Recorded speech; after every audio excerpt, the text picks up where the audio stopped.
Existe um ditado popular que fala que determinado assunto é como um telefone sem fio. Ele se refere àquela brincadeira onde uma primeira pessoa inventa uma frase e de ouvido em ouvido chega até o último que tem que adivinhar o que aquele primeiro falou.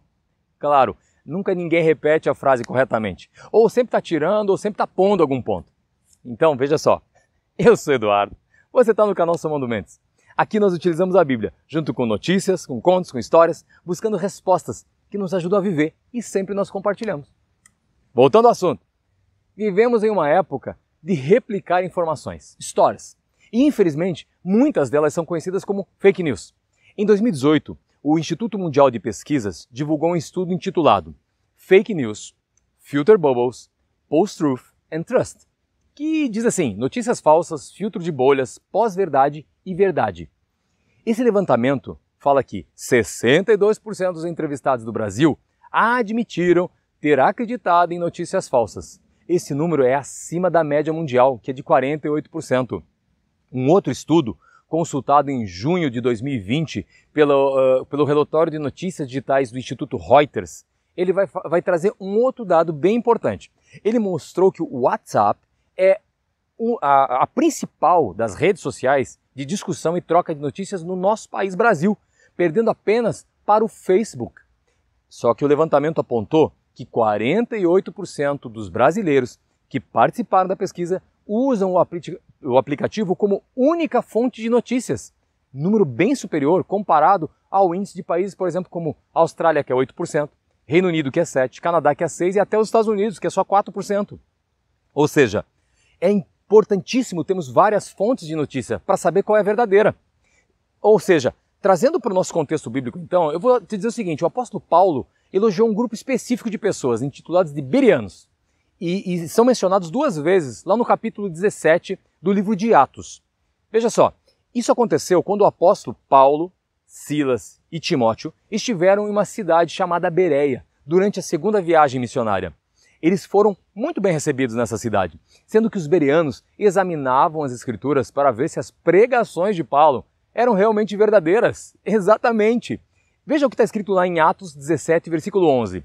Os bereanos eram mais nobres que os tessalonicenses, pois receberam a mensagem com grande interesse, examinando todos os dias as escrituras para ver se tudo era assim mesmo. Olha só a perspicácia deste povo, o interesse em apurar os fatos e as verdades. E assim deveria acontecer conosco nos dias de hoje. Ou seja, será que realmente conhecemos Jesus ou ouvimos falar somente dele? Para saber, reflete comigo um pouco. Qual Jesus você conhece? Aquele que estamos somente repetindo histórias de que ele cuida, abençoa, prospera, nos atende?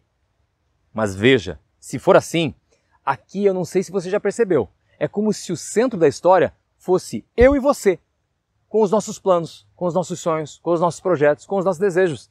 Nesse caso, acho que a melhor história que se encaixa em nossa visão é a de Aladim, o gênio da lâmpada, onde nós pediríamos qualquer coisa e em um piscar de olhos, tudo o que desejamos acontece, pois aqui o que vale é o nosso querer. Ou seja, essa versão da história de Jesus é fake news. É como as notícias falsas que se espalham rapidamente porque apelam para o emocional do leitor ou espectador, chamando atenção com títulos sensacionalistas e causando o consumo do material noticioso somente, sem a confirmação da veracidade desse conteúdo. Quer ver? É aquela pregação onde o homem é o centro, o nosso ego é massageado, onde saímos dizendo que foi ótimo o que ouvimos, porque prometeu que independente de como somos ou estamos, tudo vai acabar bem, não sendo necessária nenhuma renúncia, ou entrega, ou compromisso, ou negação, onde Deus configura como um atendedor de balcão, pronto para conceder aquilo que nós pedimos. Será que você já viu alguma pregação desse jeito? Mas só para lembrarmos, o centro do Evangelho é Jesus. E é isso que devemos ter em mente. E a partir de então, fazermos as nossas escolhas, traçar nossos planos, escolher nossas reações e palavras, assumir compromissos e estarmos cientes das consequências. Então observe o que está escrito lá em 1 João 2, do 4 ao 5. Se alguém diz, eu o conheço, mas não obedece aos seus mandamentos, é mentiroso e não há verdade nele. Porém, Se obedecemos aos ensinamentos de Deus, sabemos que amamos a Deus de todo o nosso coração. É assim que podemos ter certeza de que estamos vivendo unidos com Deus. Incrível essa passagem, concorda comigo? Então, eu não estou falando da história de Jesus, mas sim do Jesus da história, que é aquele que temos o privilégio de receber em nossas vidas. Não banalizando esse encontro, mas reconhecendo que estamos dispostos a mudar.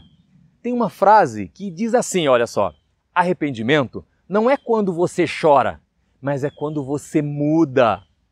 Nesse momento, optamos por deixar de lado o nosso eu quando mudamos. Passamos a estudar sobre Jesus, seus ensinos, seu modo de agir, de pensar, de falar e desejamos esta bênção então, a mudança em Cristo. Ela é a mudança em nós. Veja João 1,12. Contudo, aos que o receberam, aos que creram em seu nome, deu-lhes o direito de se tornarem filhos de Deus. A Bíblia é a melhor referência. Agora, se você não o recebeu ainda em sua vida, pare agora e ore assim. Eu creio que Jesus Cristo é Filho de Deus, que veio entre nós, foi crucificado e ressuscitou. Eu aceito a você, Jesus, como o meu único e suficiente Salvador.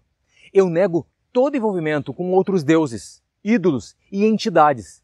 Perdoa meus pecados e escreve meu nome no livro da vida.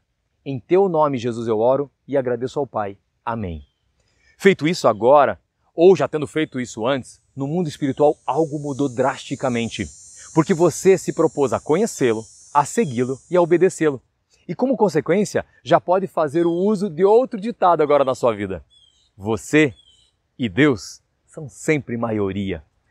É como o nosso amigo Jó certa vez falou e está registrado no livro de Jó, capítulo 42, versículo 5. Diz assim: antes eu te conhecia só por ouvir falar, mas agora eu te vejo com os meus próprios olhos.